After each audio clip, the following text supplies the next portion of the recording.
মেয়ে আমার কত বড় হয়ে গেছে তাই না? সেই দিন আমিও মনে হয় ছোট ছিলাম, সেই আমি এখন বড় হয়ে গেছি। আমারও একটা মেয়ে হয়েছে, সেও বড় হয়ে যাচ্ছে। আজ ঘুম থেকে উঠেই দেখি সুন্দর করে ব্রেকফাস্ট রেডি করেছে, ভিতরে সসেস দিয়েছে ব্রেডের উপর। তো আমি বললাম এটার উপর একটু বাটার লাগিয়ে দাও আর টোস্টার দিয়ে দাও, ব্যাস হয়ে যাবে স্যান্ডউইচ। মেয়েটা আমার আস্তে আস্তে অনেক কিছুই শিখে যাচ্ছে, কারণ সারাক্ষণ তো আমার সাথেই থাকে। কিচেনে রান্না করলেও ও কিন্তু যখন বাসায় থাকে আমার সাথেই থাকে। আমি কিভাবে কি করি সেগুলোই কপি করে তারপর সে আবার করার ট্রাই করে। আর এভাবেই কিন্তু প্রতিটা মেয়ে তার মায়ের কাছ থেকে রান্নার কাজগুলো শিখে নেয়।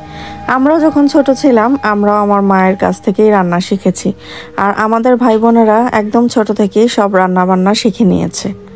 আমিও চাই আমার মেয়েও যেন ঠিক আমার মতো করেই রান্না টান্না একদম শিখে যায়, যেন বড় হলে নিজেরটা নিজেই রান্না করে খেতে পারে। সকাল সকাল মেয়েকে স্যান্ডউইচটা বানিয়ে দিয়ে চলে এলাম ফ্রেশ হতে। তা আমি সবসময় সকালবেলা ইউজ করি পাপায়ার এই ফেস ওয়াশটা। এটা আমি টিকে ম্যাক্স থেকে নিয়েছিলাম। ছোটবেলা আব্বু একটা কথা বলতো, তোমার ফেসে খুব বেশি কিছু ব্যবহার করবে না, কারণ ফেসে যত প্রোডাক্ট ইউজ করবে ফেসের স্কিন ততটাই নষ্ট হবে। তাই আমি সেইভাবেই চলেছি। আমি কিন্তু ফেসে খুব বেশি কিছু ইউজ করি না, সবসময় নর্মাল একটা ফেস ওয়াশ দিয়ে ফেসটাকে ক্লিন করি আর আমার স্কিন টাইপ অনুযায়ী একটা ক্রিম ব্যবহার করি, জাস্ট এতটুকুই। কোনো ফেস প্যাক, কোনো ফেস মাস্ক আমি ফেসে ব্যবহার করি না। ট্রাই করি ফেসটাকে ন্যাচারাল রাখতে। সকালবেলা ফেস ওয়াশ করার সাথে সাথে আমি আমার হাত দুটোকেও খুব ভালোভাবে ওয়াশ করে নেই, ফেস ওয়াশ দিয়ে ক্লিন করে নেই। আমার কাছে এটাতে মনে হয় হ্যাঁ আমি ভালো ফিল করছি, আমার কাছে অনেকটাই ফ্রেশ লাগে। আমি একটু ক্রিম দিয়ে নিচ্ছি, চলে যাব কিচেনে। এখন আমাদের ব্রেকফাস্ট রেডি করব। শামাশাফির ব্রেকফাস্ট একটু ডিফারেন্টই হয়, ওরা এগুলো খেতেই পছন্দ করে, বাট আমার আসলে এই খাবারগুলো খেয়ে পোষাবে না। আমার আজকে কেন জানি মন চাইছে খুদের ভাত আর ভর্তা খেতে, যদিও হুট করেই বানানো। আমার যেই কথা সেই কাজ, যখন আমার এটা খেতে ইচ্ছে করে আমি তখন সেটা বানিয়েই ছাড়ি। আজকে আমার কাছে খুদের চাল ছিল না, তো কি আর করা, বাসমতি চালটাকে আমি ভিজিয়ে রেখেছিলাম, সেটাকে হাত দিয়ে ভেঙে আমি এটাকে ব্রোকেন রাইস বানিয়ে নিয়েছি। তো এই যে আমি আমার খুদের ভাত বসিয়ে দিলাম, যেটা নাকি অনেক অঞ্চলে, মানে আমাদের অঞ্চলে কিন্তু এটাকে বৌয়া ভাতও বলে, আবার অনেকে বলে খুদের ভাত।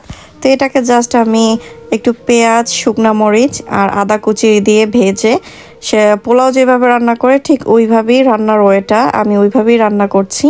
আর এই তো তার সাথে কিন্তু চাপা শুটকির ভর্তা না থাকলেই নয়। আমি আমার লাইফে মনে হয় এত কম ভর্তা বানাইনি, যেহেতু হুট করেই খেতে মন চাইছে তাই ভাবলাম একদম অল্প করে বানিয়ে নেই। কারণ এই ভর্তা আর খুদের ভাত শুধুমাত্র আমি একাই খাই, তোমাদের ভাইয়ার খুব বেশি একটা পছন্দ না। রোস্ট পোলাও আর কোরমার চাইতেও মনে হয় এই খাবারটা বেশি টেস্টি আমার কাছে। এখানে আমি চাপা শুটকির ভর্তা বানানোর জন্য কয়েকটা শুকনো মরিচ কাঁচাটাই বেটে নিয়েছি। অনেকে একটু ভেজে নেয়, আমার কাছে কাঁচাটাই বেশি ভালো লাগে। শুটকিটা আমি পুড়ে নিয়েছি, অনেক সময় আমি এটাকে ভেজেও নেই, বাট বেশি ভাজলে এটার ফ্লেভারটা থাকে না, তাই পোড়াটা খেতেই আমি বেশি পছন্দ করি। আর অনেকগুলো পেঁয়াজ নিয়ে নিলাম, কারণ শুটকির ভর্তায় খুব বেশি পেঁয়াজ না দিলে কিন্তু খেতে বেশি ভালো লাগে না। আর এক রকমের ভর্তা হলে আসলে খুদের ভাত খেতেও ভালো লাগে না। এটার সাথে আমি একটু ধনেপাতার ভর্তাও বানাচ্ছি, আর এই ধনেপাতার ভর্তার সাথে কিন্তু আমি একটু তেঁতুল মিক্স করি। আর কাঁচা আমের সময় কাঁচা আম দিই, জলপাই থাকলে জলপাই দিই। এই ভর্তাটা একটু টকটক হলে অনেক ভালো লাগে। এই তো আমার ভর্তা রেডি, শুটকির ভর্তা, মানে চাপা শুটকির ভর্তা আর ধনেপাতার ভর্তা। ট্রাস্ট মি, আমি এত কম ভর্তা আর এত কম পরিমাণে, মানে দুইটা আইটেম অনলি, কখনোই বানাই না খুদের ভাতের সাথে। বাট আজকে অনেক লেট হয়ে গেছে, এমনিতেই হলিডে বাচ্চাদের ঘুম থেকে উঠতেও লেট হয়েছে, তাই ঝটপট করে একদম খুব কম সময়ে যেন বানানো যায় একদম অল্প পরিমাণে বানিয়ে নিলাম। আমার খুদের ভাতও রান্না শেষ, ভর্তাও শেষ, এখন খাবার পালা। আমার বলতে বলতে মুখে পানি চলে আসছে, মনে হচ্ছে এখনই আবার ফিরে রান্না করে আবার খাই। আচ্ছা, তোমরা কে কে আমার মতো এরকম খুদের ভাত আর ভর্তা পছন্দ করো বলো তো? আমি কিন্তু বাইরের দেশে থাকলেও বাংলাদেশের সেই টেস্ট, সেই খাবার সারা জীবনেও মনে হয় ভুলবো না। আর ভর্তাটা, সেটা তো আমার মনে হয় জন্মগত টেস্ট, কারণ ভর্তাটা আমার এত পছন্দ। আমি খুব ছোটবেলা থেকে খুব বেশি পরিমাণে ঝাল আর শুটকির ভর্তা খাই, মানে এটা আমার খুবই পছন্দ।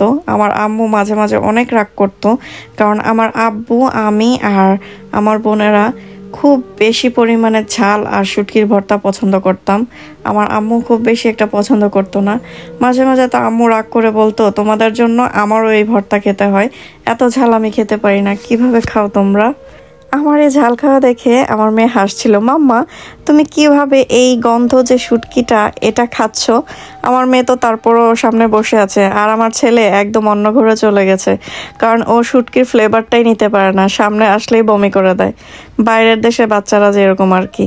তারপরও আমি ট্রাই করি ওদেরকে খাওয়ানোর, ঝাল কমিয়ে শুটকিটা জাস্ট ভুনা করে খাওয়ানোর ট্রাই করি, যেন সব কিছু খাওয়ারই অভ্যেস হয়। শুধু কি নিজেকে ফ্রেশ করে পেট ঠান্ডা করলেই হবে, মাইন্ডও ফ্রেশ করতে হবে। আর এই মাইন্ডটাকে ফ্রেশ করতে হলে চাই 1 কাপ গরম গরম চা। তোমরা কে কে আমার মতো খাওয়ার পরে একদম গরম চা অথবা কফি খেতে পছন্দ করো? আমার না খেলে অনেক ঘুম চলে আসে, আর সকালবেলা কিন্তু খাওয়ার পরে ঘুমানো স্বাস্থ্যের জন্য অনেক খারাপ একটা জিনিস, যেটা নাকি আমাদের বাঙালিদের এটা প্রায় সময় হয়ে থাকে যে খাওয়ার পরে একটা ঘুম চলে আসে। এই ঘুমটাকে কাটানোর জন্য 1 কাপ চা অথবা কফি খেয়ে নিতে পারো। আমি সব সময় 1 কাপ কফি খাই, চাটাও খাওয়া হয়, চাটা খুব কমই খাওয়া হয়। এই দেখো আমি আমার উইন্ডোর পাশে একদম গার্ডেন, তো গার্ডেনের সামনে বসে বসে চা খাচ্ছি। বিশ্বাস করো কি যে ভালো লাগছে। আর আজকের বাতাসটা মনে হচ্ছে বাংলাদেশে যে ফাল্গুনের সময় বাতাসটা আসে ওইরকম বাতাসটা আসছে, ঠান্ডাও না গরমও না, তার মাঝে 1 কাপ চা। আহ কি শান্তি। আজ তোমাদের সাথে অনেক কথা বলে ফেললাম। ব্লগটা যদি ভালো লেগে থাকে সবাই একটু শেয়ার করে দিও। আল্লাহ হাফেজ।